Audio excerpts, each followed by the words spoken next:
cumprimentamos a quem está nos assistindo pela internet. Louvado seja Deus pela sua vida também. Estamos mais uma noite, projeto Bíblia Fácil. Vamos aqui para aprender um pouco mais sobre a Palavra de Deus. Esse é o 16º estudo, nós estamos agora para falar sobre um mandamento que foi esquecido. Será que existe algum mandamento importante que está sendo esquecido, deixado de se guardar? O tema de hoje nós vamos falar exatamente desse mandamento. Eu aproveito para falar quem está assistindo pela internet. Na descrição do nosso vídeo, normalmente nós colocamos um link, e nesse link tem todo o material em PDF para baixar. Então você consegue baixar o estudo bíblico, consegue baixar esse slide que nós estamos passando aqui, consegue baixar um outro material o Bíblia Mais, é bem fácil e intuitivo. Isso vai ajudar bastante na compreensão da Palavra de Deus. Como esse é o 16º estudo, talvez alguns estudos anteriores seriam bem interessantes para fortalecer ainda mais esse momento, esse estudo. Até hoje eu vou dar uma voltada um pouquinho mais do que o Jefferson e o Estevão já passaram, só para darmos uma fundamentada no de hoje, porque o de hoje também merece uma certa atenção nesse aspecto. Então, mais uma vez nós convidamos aquele que ainda não é inscrito no canal, você que nos assiste, pode ir pelo QR Code, né, escanear e se inscrever para receber mais vídeos também sobre esse assunto. E aonde nós paramos? Nós paramos no estudo da lei moral. A lei moral é a lei que Deus estabeleceu. Não foi feita por homens, não foi feita por inteligência humana, por ninguém que quisesse, mas Deus próprio estabeleceu.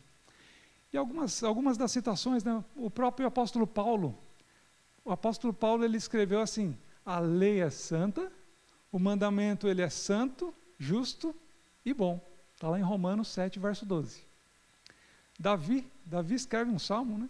Nesse salmo, Salmo 19, dele escreve a seguinte parte assim, né? A lei do Senhor é perfeita e restaura a alma. Veja só como a lei de Deus ela é importante. E como autores no Antigo Testamento e no Novo Testamento reforçam a validade, a necessidade e a importância da lei de Deus. E uma coisa que também nós aprendemos com o irmão Estevão na outra semana, que a lei é como um espelho. A lei, ela nos mostra a nossa condição. Ela fala se nós estamos em pecado, ou o que é pecado para evitarmos passarmos por aquele caminho errado, né? Mas a lei não pode nos salvar. Nós somos salvos pela graça de Cristo. E uma das coisas que o irmão Estevão falou foi: um espelho serve para mostrar a nossa realidade. Se o rosto está sujo, o espelho mostra. Mas não dá para esfregar ali o rosto, né, para limpar. O espelho não limpa. Então nós temos que tomar esse cuidado, que a lei, apesar de nos mostrar a nossa condição, ela não pode nos salvar. O que nos salva é a graça de Cristo. E hoje nós entramos então no mandamento esquecido. Se falamos que a lei de Deus ela é importante, qual é o mandamento esquecido? E o texto que eu trouxe aqui foi o texto de Apocalipse. Depois de um momento dramático da história, em que o apóstolo João ele vê alguns, nós ainda vamos ver no final do estudo direitinho, mas ele vê um contraste bem grande entre dois poderes. E aí o apóstolo escreve justamente essa frase que aqui apresenta, né? Aqui está a paciência dos santos, aqui estão os que guardam os mandamentos de Deus e a fé de Jesus. Em Apocalipse 14, verso 12. Por que nós estamos voltando um pouquinho nessa questão da lei, né? Porque o mandamento esquecido muitas vezes é dito que foi abolido. A lei foi abolida. Então, para reforçar, para entendermos claramente, nós vamos voltar um pouquinho nesse detalhe aqui. E a minha visão da cristandade é que a cristandade em si aceita a lei de Deus. A minha visão é que os cristãos aceitam a lei. E a minha pergunta, até coloquei aqui, qual religião cristã matar é permitido? Ou será que não matam porque a lei do país proíbe? Será que as pessoas aí nas igrejas, em outras religiões, não matam porque a lei do país não proíbe? Ou porque a essência está na lei de Deus? E aí a pergunta continua, as perguntas aqui, né? Qual religião cristã roubar, adulterar, cobiçar, falar falso testemunho, falar o nome de Deus em vão, ter outros deuses ou imagens de escultura? Qual religião cristã isso é permitido? Em geral as igrejas, elas estão alinhadas com a lei de Deus, a lei moral. As igrejas consideram isso pecado, não consideram? Aqui nós consideramos tudo isso que eu falei, consideramos pecado pela lei moral, a lei de Deus que nós vemos. Curar no sábado é trabalho? É um ponto importante, porque algumas pessoas dizem Jesus curou, Jesus trabalhou no sábado, né, porque ele curou. E a pergunta para reflexão é, será que curar, Jesus ganhou alguma coisa monetária, algum valor em dinheiro por isso? Foi um trabalho? E a pergunta que eu coloquei por último aqui, só o sábado foi abolido? Se todas essas que eu citei em cima, né, roubar, cobiçar, se essas são pecado, só o sábado foi abolido? Então, para fundamentar isso tudo, nós precisamos voltar só um pouquinho, para manter a coerência, né, dos dados, apesar de que eu vou passar rapidamente, para quem nos assiste pela internet, quem está conosco, eu vou passar, assim, de certa forma rápido, 2 estudos que vieram atrás, o 14 e o 15, que fala sobre as leis na Bíblia e fala sobre a lei moral, para depois entrarmos direto nesse assunto do mandamento esquecido. E aí eu vou para uma afirmação. A Igreja Adventista crê que uma lei foi abolida. Já viu isso? Qual lei foi abolida? E aí aparecem até algumas questões que nós precisamos lembrar. Existiam diferentes leis, e nós não podemos confundir quem escreveu as leis, e nem podemos confundir os textos em que aparece tanto a lei moral ou a lei cerimonial. Pode ser que alguém que nos ouve, né, não saiba a diferença da lei cerimonial e da lei moral. E aí, então, nós temos aqui alguns exemplos, né? Em Êxodo capítulo 21 e 22, mostram leis civis, sobre se alguém matar alguém, se alguém chegar próximo de alguém, você tem que construir na sua casa um beiral para que a pessoa não caia, algumas leis que mantinham a vida da população, vida das pessoas bem, leis civis. Leis cerimoniais estavam mais voltadas a sacrifícios e ofertas de animais, rituais do santuário. E também Levítico menciona aqui algumas leis de saúde. Nem tudo se pode comer. E se alguém tivesse uma doença, o que faria? Para quem ele correria? Quem o ajudaria? Então, algumas das leis ali apresentadas. Vemos a diferença entre as leis que a Bíblia apresenta? E a lei moral. A lei moral, em Êxodo capítulo 20, foi escrita pelo dedo de Deus, em 2 tábuas de pedra. Era uma lei diferente dessas outras que nós estamos comentando. Então, a lei de Deus escrita por ele próprio com seu dedo, mostra ali o seu caráter, mostra ali o que Deus queria para reger a humanidade. Pois bem, dentre todas essas leis, qual lei foi abolida? Vamos primeiro ver esse detalhe aqui. Um breve retorno, ok? Pergunta 1. Com a morte de Cristo, o que ocorreria com a lei cerimonial? Vamos abrir a Bíblia ali em Daniel 9, 27.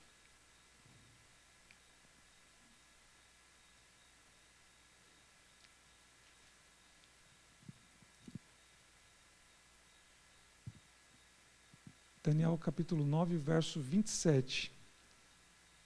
No finalzinho de uma profecia, e diz assim: fará firme aliança com muitos por uma semana, e na metade da semana fará cessar o sacrifício e a oferta de manjares. E continua, né? Sobre a asa das abominações virão assolador, até que a destruição que está determinada se derrame sobre ele. Mas em si a profecia dizia: vai haver um momento em que os sacrifícios cessarão. Que lei é essa? A lei cerimonial. A lei cerimonial. E se abrir a Bíblia em Marcos capítulo 15, nós vamos ver o momento da morte de Cristo. E no momento da morte de Cristo, o que acontece? Vamos lá, Marcos capítulo 15, verso 37.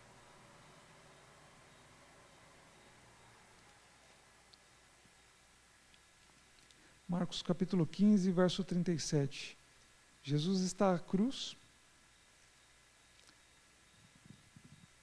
E eu vou ler aqui. Verso 37. Mas Jesus, dando um grande brado, expirou, morreu. E o véu do santuário rasgou-se em duas partes, de alto a baixo. Nesse momento, então, a lei cerimonial, sacrifício de animais, cessam. Vamos voltar para a pergunta, então. A Igreja Adventista crê que uma lei ainda foi abolida. Qual foi a lei? Já mencionamos a lei cerimonial, mas a fundo, o que menciona aqui Efésios capítulo 2, verso 15, diz assim, não é? Aqui na linha de baixo. Aboliu, eu coloquei entre aspas Jesus, né? Na sua carne a lei dos mandamentos na forma de ordenanças. Veja só, os mandamentos na forma de ordenanças. Para que dos dois criassem em si mesmo um novo homem, fazendo a paz e reconciliasse ambos em um só corpo com Deus, por intermédio da cruz, destruindo por ela a inimizade. Veja só, Jesus veio e aboliu na sua morte, na sua carne, a lei dos mandamentos na forma de ordenanças. Que lei é essa? É a lei cerimonial. A lei da morte dos cordeiros. E um outro detalhe, quando aqui em Efésios o apóstolo Paulo ele está escrevendo, ele menciona que Cristo quebra o muro de separação que existia entre os povos, entre judeus e não judeus, os gentios. E veja só um detalhe importante, Efésios 2, de 11 a 16, não vamos ler, mas se quiser ler em casa, se quiser ler com calma, leia também. Quando o apóstolo vai discorrendo esse tema, ele fala sobre uma diferença que existia entre judeu e não judeu, a circuncisão. Uma marca no homem que marcava o judeu. E sabe, não eram todos os povos que viriam e entrariam no santuário. Havia uma grande separação. Os gentios até talvez entrariam no pátio ali, mas talvez com muito custo, né? Mas quando Cristo vem e morre, a lei cerimonial é abolida, é anulada, é cumprida em Cristo, e através da sua morte, aquele muro de separação já não existe. E um dos rituais, né, a circuncisão, já não era mais barreira. E quando nós lemos esse verso, né, a lei dos mandamentos na forma de ordenanças foi abolida por Cristo, não está falando sobre a lei moral. Que é a lei moral? Não estamos falando da lei moral. Só para fazermos um comparativo, mais um detalhezinho, não é? Vamos fazer um comparativo entre a lei moral e lei cerimonial. A lei moral, aqueles mandamentos que nós falamos, não matarás, não adulterarás, não furtarás, e a cerimonial, sacrifícios. Vemos a lei moral nos mandamentos, e E as leis cerimoniais, santuário, festas, estão em Levítico. O próprio Deus escreve a lei moral. E por outro lado, as demais leis foram escritas por Moisés, em um livro colocado ao lado da arca, não dentro como a lei moral. A finalidade da lei moral era revelar a vontade de Deus. Não eram sacrifícios. E ela tinha uma confirmação de Cristo com sua importância. A lei moral foi, por Cristo, reforçada.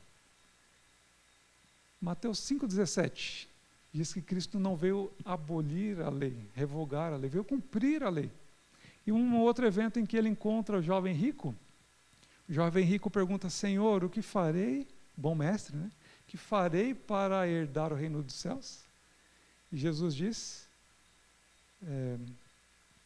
bom, um só que é Deus, mas se queres herdar a vida, guarda os mandamentos. O jovem pergunta quais? E ele fala: não matarás, não furtarás. Ó Senhor, e tudo isso eu tenho feito.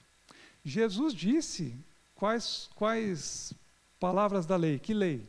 A lei moral. Não matarás, não adulterarás. Diferentemente das outras, né? Leis cerimoniais faziam parte do ritual, sistema cerimonial.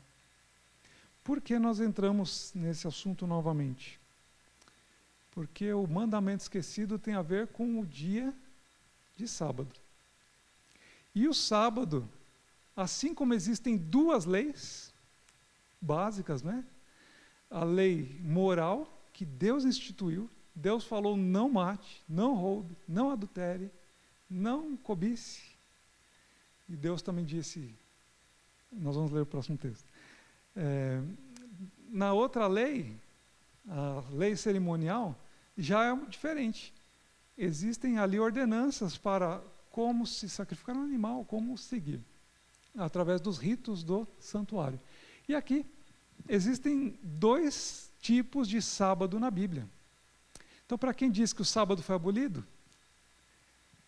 também podemos considerar que alguns desses não estão mais em vigor, não são mais sábados que estão sendo executados. São sábados que não estão mais em vigor. Mas quais tipos são? Essa é uma boa pergunta, hein? O que é o sábado do sétimo dia e quais eram os sábados cerimoniais? E até pergunto, a pessoa que nos assiste aqui pela internet, será que conhece a diferença entre o sábado do sétimo dia e o sábado cerimonial? Vamos ver aqui um pouquinho nessa tabela. O sábado do sétimo dia foi apresentado por Deus na criação. Gênesis 2, versos 2 e 3. Já o sábado cerimonial, nós vemos um exemplo aqui em Levítico, capítulo 23. Nós vemos as festas cerimoniais, os sábados cerimoniais, Pentecostes, festas dos tabernáculos, algumas das festas que aconteciam para o povo eram sábados, porque sábado, o Shabat, significa descanso. Então, quando tem o sábado, é descanso. O sábado do sétimo dia, Shabat, é um descanso. E o sábado cerimonial, também era um descanso, era um feriado. Um feriado. Mas não para por aí. Quando ocorre? A cada sétimo dia ocorre o sábado do sétimo dia. E já os sábados cerimoniais eram em datas, igual os nossos feriados. Pode cair numa terça, numa quinta, numa segunda, numa sexta, num sábado. Não é? O dia da semana, já mencionei sempre o sétimo, né? Podiam ocorrer diferentes. O sábado do sétimo dia está nos 10 mandamentos? Sim. Já os sábados cerimoniais, não faz parte da lei moral. Deus, ele cria. A razão por que ele fala do sétimo dia é porque ele criou, né? Porque ele descansou. Já os sábados cerimoniais eram festas, acontecimentos no calendário religioso, importantes também para a cultura, importantes também na religião, importantes também para o povo israelita, mas com fins cerimoniais. Nós vemos Aqui, vou já para o finalzinho aqui. O texto-chave que nós vemos, Êxodo 20, verso 8, e lá, os sábados cerimoniais levíticos. Temos esses textos aqui, 23, capítulo 23, verso 24, 27 a 32, 37 a 38. Bom, vamos então para outra pergunta, que é: o que diz o quarto mandamento? O título do sermão de hoje é O Mandamento Esquecido. O que diz... Vamos lá. O que diz o quarto mandamento? Temos aqui, mas eu também trouxe escrito, né? Êxodo capítulo 20, verso 8, 9, 10 e 11. Mas eu trouxe aqui. Quem quiser ler na Bíblia, mas quem quiser acompanhar aqui também. O mandamento esquecido é aquele que Deus começou com uma lembrança. Lembra-te. Lembra-te. Não esqueça, tá? Lembra-te do dia do sábado para o santificar. 6 dias trabalharás e farás toda a tua obra, mas o 7º dia é o sábado do Senhor teu Deus. Não farás nenhum trabalho, nem tu, nem você, nem o seu filho, nem sua filha, nem o seu servo, nem sua serva, nem o animal, nem um forasteiro, alguém está viajando, passando na sua casa, que está dentro das tuas portas. Por quê? Por que temos que lembrar desse dia? Por que temos que descansar nesse dia? E aqui fala por quê. Porque em 6 dias fez o Senhor o céu, a terra, o mar e tudo que neles há, e ao 7º dia descansou. Por isso o Senhor abençoou o dia de sábado e o santificou. O mandamento esquecido começa com a palavra lembra-te. Não esqueça, viu? Por quê? Será que tem alguma relevância?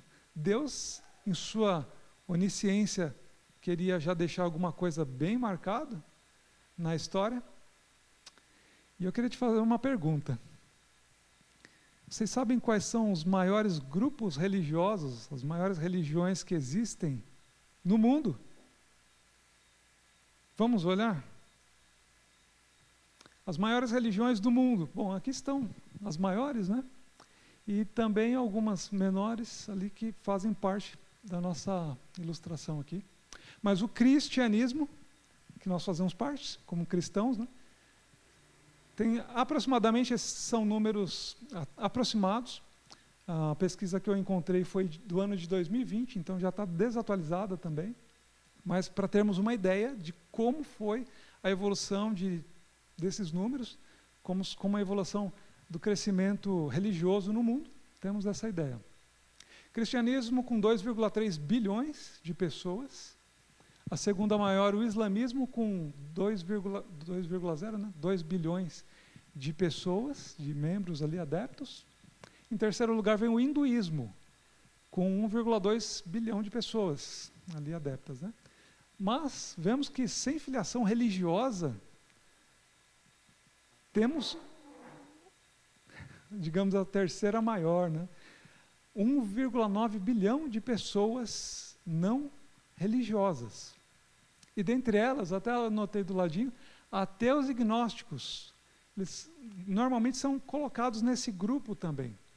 E coloquei ali embaixo evolucionistas no aspecto de que se uma pessoa não crê num Deus criador, também está no outro lado, né? Que também não tem uma filiação direta. Pode ser que se enquadre em uma outra religião. Budismo, meio bilhão, né? 500 milhões de pessoas. As religiões africanas, cerca de 400 milhões. Shinquismo, 23 milhões. Taoísmo e cultos chineses, 395 milhões. E o judaísmo, que é uma das religiões também que nascem com Abraão, né? Vem descendentes, né, de Abraão, com cerca de 15 milhões de judeus, né, no judaísmo, nesse quadro. Mas veja só, eu quis destacar aqui, as duas maiores religiões também são derivadas de Abraão. Abraão, o pai da fé. E é dito que Abraão seguiu os preceitos de Deus. Abraão, ele seguiu os mandamentos de Deus. Então, Abraão vem de uma linhagem que segue e faz a vontade de Deus. Mas nós vemos aqui uma diferença entre esses grupos. E eu quero destacar mais um detalhe aqui. Como o cristianismo está dividido. Nós vemos aqui o cristianismo no mundo, católicos ocidentais e orientais, nós vemos 1,39 bilhão de pessoas. Protestantes, cerca de 500 milhões. Ortodoxos, 300 milhões. E outros grupos religiosos, cristãos também, cerca de 110 milhões de adeptos ali, suas religiões. E algumas perguntas para nós refletirmos aqui, né? Eu comentei sobre Abraão. E Abraão é história. Abraão tem vivência com Deus. Abraão passou isso para seus filhos. E a pergunta é: como é a história e a origem da igreja que eu participo, que você participa? Como é a história e a origem das igrejas? André, por que isso é importante? Por quê? Por que isso é importante? Porque isso vai dar base para tudo o que se fala e para tudo o que se adora. É com base na história, com base nos acontecimentos, com base em tudo isso, que vai fazer a modelagem, vai direcionar, vai conduzir o que se adora, o que se fala e como se reverencia. E aí eu faço até fiz uma anotação. Se você é cristão e não estuda a história juntamente com a Bíblia, você está perdendo muita informação importante. Daí a necessidade. E eu vou até citar aqui.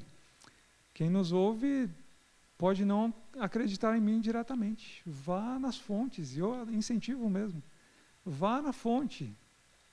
Procure. Procure na história, procure cavar fundo. Leia a Bíblia e procure entender esses detalhes. A lei cerimonial, a lei moral, o mandamento do sábado, do sétimo dia, é isso mesmo? Vamos à Bíblia, vamos à história, confira. Isso vai fazer muita diferença. Voltando então nas religiões abraâmicas, né, que descendentes de Abraão, as 3 religiões aqui que nós vemos, sim, no mundo, 2 delas as maiores, apenas o judaísmo uma menor quantidade. Nós vemos que o islamismo, ele vem de uma adoração a Deus na sexta-feira. Sexta-feira é o dia principal da sua comunhão. O Shabat já é direcionado aí para judeus, o judaísmo, e há outros grupos também religiosos, como adventistas do sétimo dia, outros grupos também guardadores do sábado, adoram a Deus no sétimo dia. E o domingo, boa parte, ou grande parte do cristianismo, é o dia de culto principal, é o dia reverenciado, né? E aí algumas perguntas. Por que no Islã se santifica a sexta-feira? Por quê? E eu gostaria de falar como dados históricos, como uma base histórica, né, do que eu estive olhando, pesquisando. No Islã, se adora na sexta-feira, porque o homem foi criado na sexta-feira. E isso também diferencia de outros grupos religiosos, como os judeus. Então, os diferencia. E também diferencia dos cristãos, porque judeus no sábado, cristãos no domingo. Não que seja um dia exatamente que eles paralisam totalmente, mas é o dia sagrado para eles, um dia, né, especial também. E a pergunta é, por que no cristianismo, em sua grande maioria, se observa o domingo? O que a história diz a respeito? Eu não posso entrar muito em detalhe hoje, porque na próxima semana temos mais informação a respeito. O próximo estudo vai ser muito mais aprofundado sobre esse detalhe do porquê ou como chegou-se a isso. Por que o cristianismo observa o domingo? Mas um detalhe importante que nós podemos mencionar é de acordo com dados históricos, as bases que as igrejas dão é porque Jesus ressuscitou no domingo. São esses os motivos. Um porque o homem foi criado na sexta-feira, o outro porque Jesus ressuscitou no domingo. Porque os judeus e outros grupos guardadores do sábado guardam o sábado. Por quê? E aí é outra pergunta, não é? Por que se guarda o sábado então? Quem estabeleceu esse dia? Abra sua Bíblia, Gênesis 2. Por que grupos religiosos guardam o sábado? E quem estabeleceu esse dia? Gênesis 2, verso 1, 2 e 3. E diz assim: Deus tinha acabado de formar, né, o homem, acabado de formar o mundo.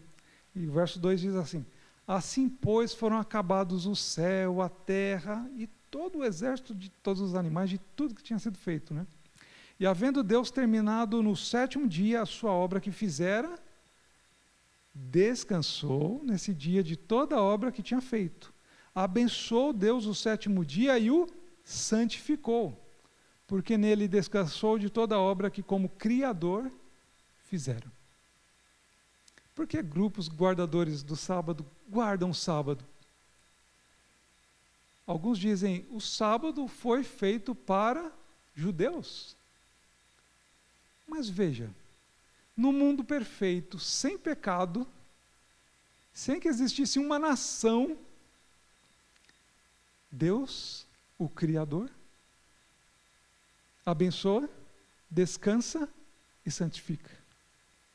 Por que então grupos guardadores do sábado guardam o sábado? Porque reconhecem Deus como Criador, que abençoou, santificou e descansou nesse dia. Mas você pode me perguntar, o sábado não foi abolido? Vamos voltar nessa questão, né? O sábado foi abolido. Já lemos alguns textos a respeito, né? Sábados cerimoniais, sim, abolidos. Não tem mais sábado cerimonial. E sobre a mudança que aconteceu pelos pais da igreja? E aí eu te convido, vá a fundo na história. E na próxima semana nós vamos ouvir muito mais a respeito sobre esse assunto. E sobre a mudança que aconteceu pelos pais da igreja? Aconteceu uma mudança? Outra pergunta que eu vou fazer. Por enquanto essas perguntas não serão respondidas aqui. Hoje, né? E esses pais eram os 12 apóstolos? É uma coisa para se pensar, hein? Será que era Pedro? Será que era Tiago? Será que era João? Os pais que se menciona na história que fizeram a mudança no cristianismo? Nós estamos aí trabalhando com uma história. Eu preciso passar informações que não podem ser guardadas, porque a história mostra o que modulou, o que formulou cada pensamento e cada adoração. E com isso eu faço uma outra pergunta. Vamos para mais uma pergunta, hein? E ela está no livro de Daniel. A pergunta é: existe na Bíblia alguma profecia mencionando uma mudança na lei? Porque as pessoas falam, o sábado foi abolido, agora foi mudado do sábado para domingo. Existe uma profecia que fala a respeito? Vamos ver na Bíblia? Abra aí Daniel, capítulo 7. Daniel 7, versos 24 e 25. É uma profecia bíblica, sim. É uma profecia que fala da mudança, sim. E vamos ler o que essa profecia fala. Daniel capítulo 7, verso 24 e verso 25. Antes da leitura, só uma contextualização. Daniel, ele viveu cerca de 500, anotei até 530 antes de Cristo, que é mais ou menos a data da escrita do seu livro, finalização do seu livro. Então, estamos colocando aí cerca de 530 anos antes de Cristo, aproximadamente. Então, Daniel, um profeta de Deus, recebeu muitas mensagens de Deus, e o livro de Daniel na Bíblia é um livro repleto de profecias. E Daniel, ele está vendo na profecia alguns poderes que dominavam o mundo. Olha que interessante, hein?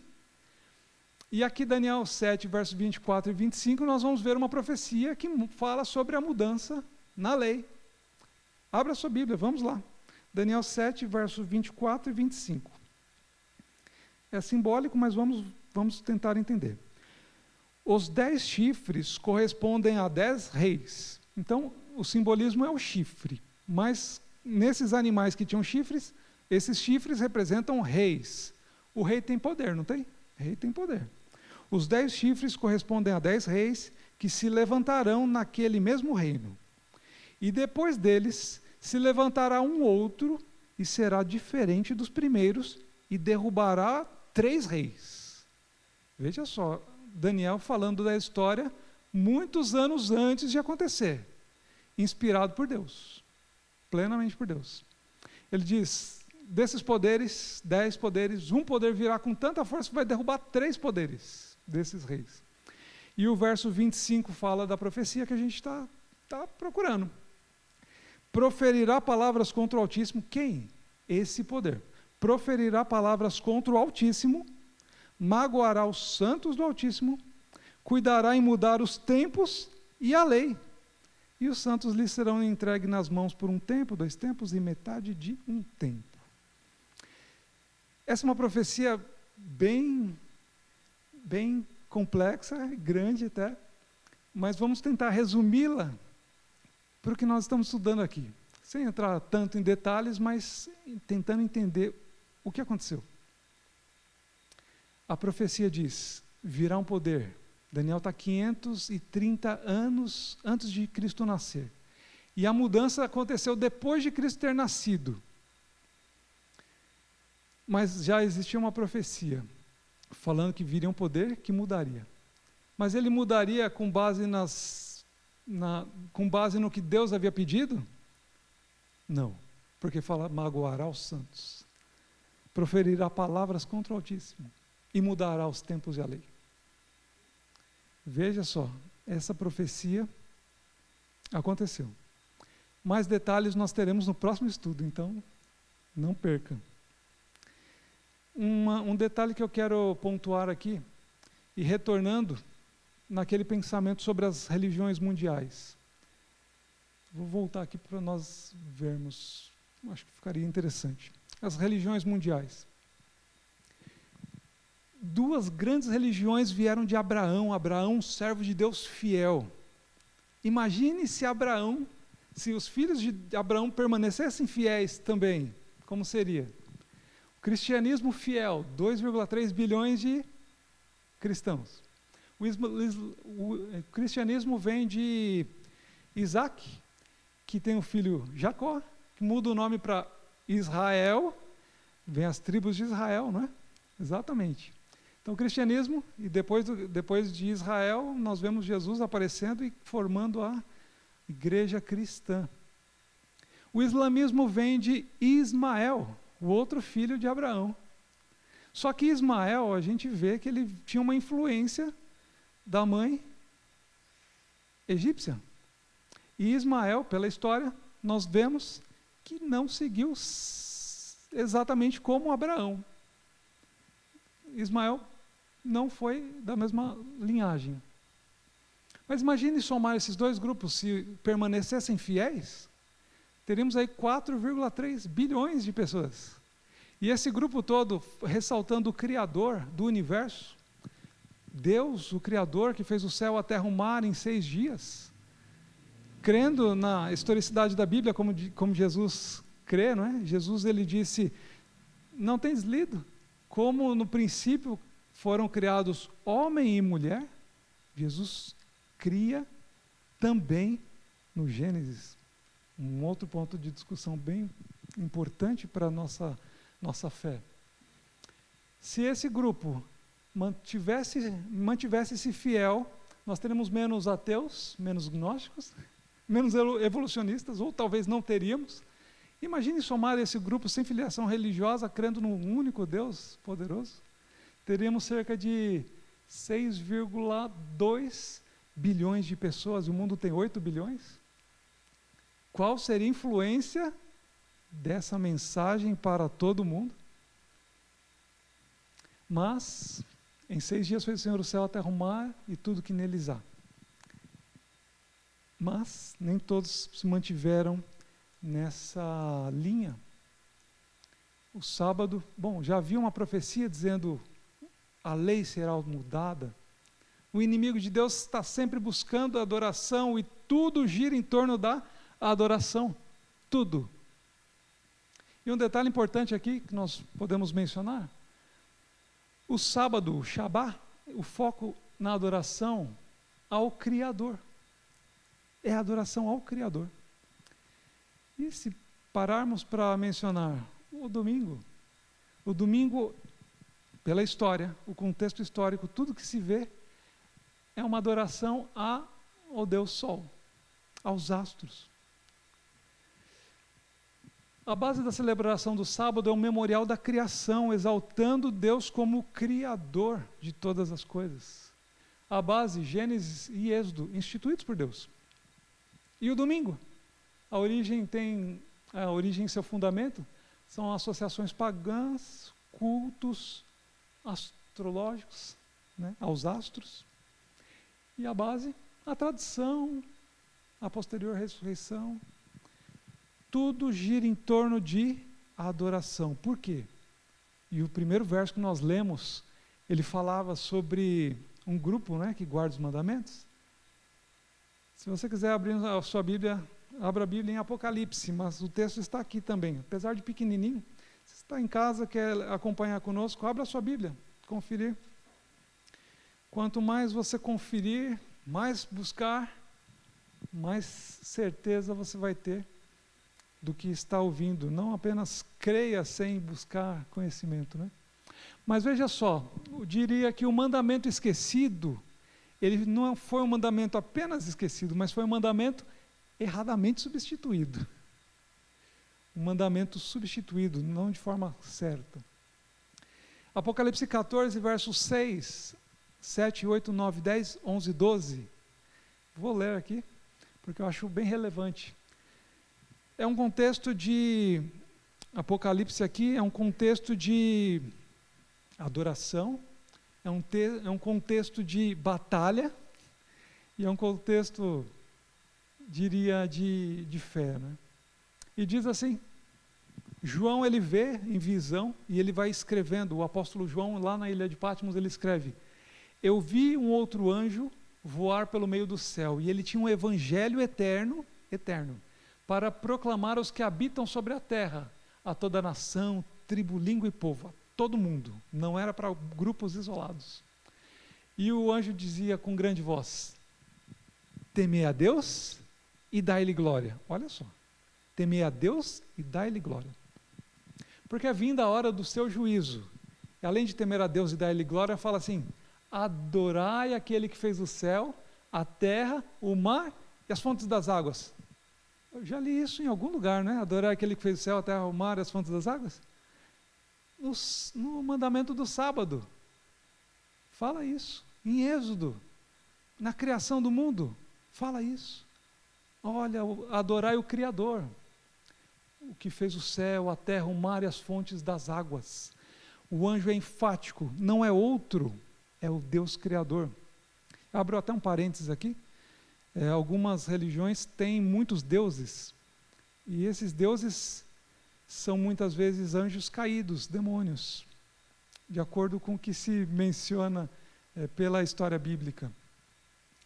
E eles são chamados de deuses. E dentre esses grupos, num livro que eu já li, chamado Viagem ao Sobrenatural, de Roger Morneau, uma pessoa que foi fundo na adoração de demônios, depois se converteu e abandonou isso tudo, foi transformado por Deus de forma maravilhosa.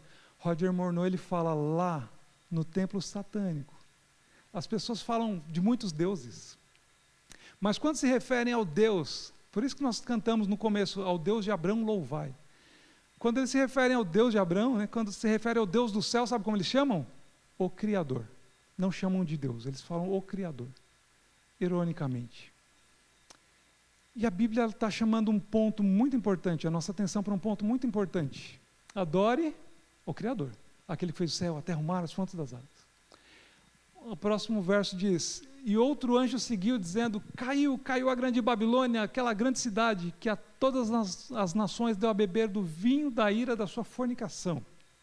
Esse é o segundo anjo. E o terceiro anjo seguiu, dizendo com grande voz, olha o outro anjo gritando, né, proclamando, se alguém adorar a besta, veja só, adorar a besta é uma palavra figurada ali, né? Eu já li numa outra tradução chamada fera. Deus criou as bestas feras, que são cavalos, bois e tudo mais, são animais selvagens, são animais. E aqui, quando aparece besta, é um símbolo de um poder. O Apocalipse tem essa mensagem profética, né? Esse simbolismo. Mas se alguém adorar a esse poder, a essa besta, e a sua imagem, e veja só o contraste, adorar a besta com a parte de cima, adorar aquele que fez o céu, a terra, o mar, é adoração. Tudo gira em torno da adoração. Adorar aquele que fez o céu, a terra, o mar, as fontes das águas. Mas, se alguém adorar a besta e a sua imagem, e o texto continua, né? E receber o sinal na sua testa, na sua mão, também beberá do vinho da ira de Deus que se deitou, não misturado, no cálice da sua ira. Ele será atormentado com fogo e enxofre, diante dos santos anjos e diante do Cordeiro.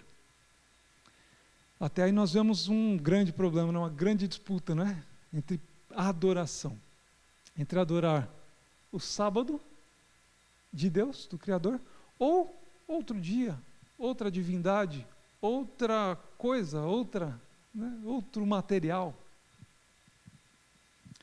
O outro verso diz, a fumaça do seu tormento sobe para todo sempre, não tem repouso nem de dia nem de noite, aqueles que adoram a besta e a sua imagem, e aquele que recebe o sinal do seu nome.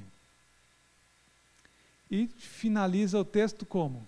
Entre essa grande disputa de adoração, entre essa grande disputa de problemas de essa adoração, né? Adorar a Deus ou adorar a besta, entre fazer a vontade de Deus e não fazer a vontade de Deus, termina com mandamentos.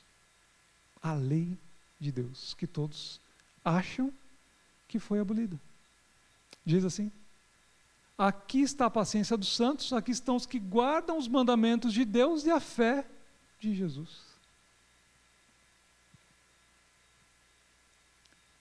Uma reflexão. Existem religiões que possuem objetos que lembram o sol, por exemplo, ou outras coisas. Pense em algo que talvez pode ser santo ou talvez santíssimo. Haveria alguma relação entre essas informações?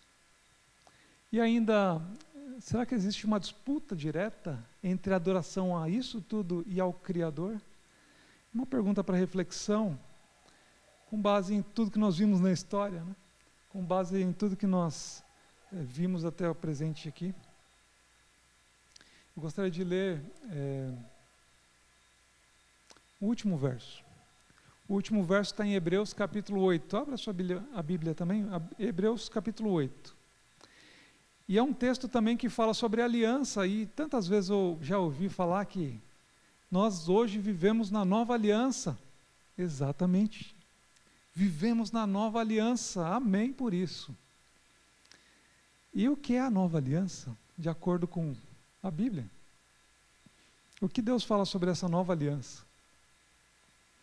E é um texto bem importante, porque muitos usam a nova aliança para dizer que Deus acabou com os mandamentos. Será que foi isso que foi escrito? Hebreus 8, verso 8 a 10, diz assim, eis que virão dias, diz o Senhor, em que com a casa de Israel e com a casa de Judá estabelecerei uma nova aliança. Vão vir dias que estabelecerei uma nova aliança. Essa é uma referência a Jeremias, o profeta Jeremias. E aqui o autor de Hebreus, nós queremos ser Paulo, né, mas o autor aqui menciona, não segundo a aliança que fiz com seus pais, e que os tomei pela mão para os tirar da terra do Egito, e não como permaneceram naquela minha aliança. E eu para eles não atentei, diz o Senhor. Então vou fazer uma nova aliança, não como aquele do povo do Egito. Talvez porque o povo recebeu a tábua escrita em pedras, e o povo falou, tudo que o Senhor disse nós faremos. Mas teve um detalhe bem importante ali. Logo depois de terem dito isso, eles estavam quebrando o mandamento e adorando um ídolo de ouro, um bezerro de ouro. O verso 10 diz, porque esta é a aliança que depois daqueles dias farei com a casa de Israel, diz o Senhor. Veja qual é a aliança. Porei as minhas leis no seu entendimento e em seu coração as escreverei. E eu lhes serei por Deus e eles serão por povo. A nova aliança é Deus escrevendo a lei dele aonde? No nosso coração. Escrevendo no nosso entendimento, na nossa mente. Essa é a nova aliança. Deus não está acabando com a lei, Deus está tirando agora talvez de tábuas frias, de pedra, e colocando em pessoas vivas, de carne e osso. Que Deus nos abençoe, para que possamos assim aceitarmos essa nova aliança com o Senhor, para estarmos sempre andando em seus caminhos e fazendo a vontade dEle, porque faz toda a diferença na nossa vida. Você pode aprofundar ainda mais o conhecimento. Esse daqui foi uma rápida passagem, né? E escaneando esse QR Code, ou então, pela descrição do link, que nós temos na descrição do vídeo, temos um link, você pode baixar esse estudo e outros mais. Podemos ignorar este mandamento? Uma das perguntas, e tem uma resposta bíblica lá. Que dia Deus ordenou que fosse observado nos tempos dos seguintes profetas? Isaías, Ezequiel, Esdras e Neemias. Que dia foi observado por Jesus? Essas perguntas e outras mais, você encontra nesse material. E espero que sua decisão hoje seja, eu creio que o sábado teve uma origem em um mundo sem pecado. Eu desejo observar o sábado como Jesus fazia, e eu também desejo que sua decisão seja pedir a Deus ajuda para cumprir também esse mandamento. Inscreva-se no nosso canal se ainda não é inscrito. Se tiver alguma dúvida, aqui temos o nosso número de WhatsApp. Surgiu alguma dúvida, precisa de algum material, escreva no chat, mande no WhatsApp, faça contato conosco, escaneie esse QR Code. Estaremos à disposição para ajudar no que for necessário, para que a caminhada cristã seja ainda mais proveitosa. Quanto mais conhecermos de Deus, mais apreciaremos o caráter, mais conheceremos a fundo esse nosso Senhor. E a mensagem do próximo domingo, que eu já mencionei algumas vezes um pouco, né? Não perca, porque vai ser ainda mais fundo do que esse. Do sábado para o domingo. Como a mudança aconteceu? O que aconteceu nesse período? O que a história conta? O que a Bíblia tem a dizer? Por que hoje a cristandade, em sua grande maioria, permanece vendo o domingo como um dia santo? Eu convido os irmãos para nós cantarmos o último hino.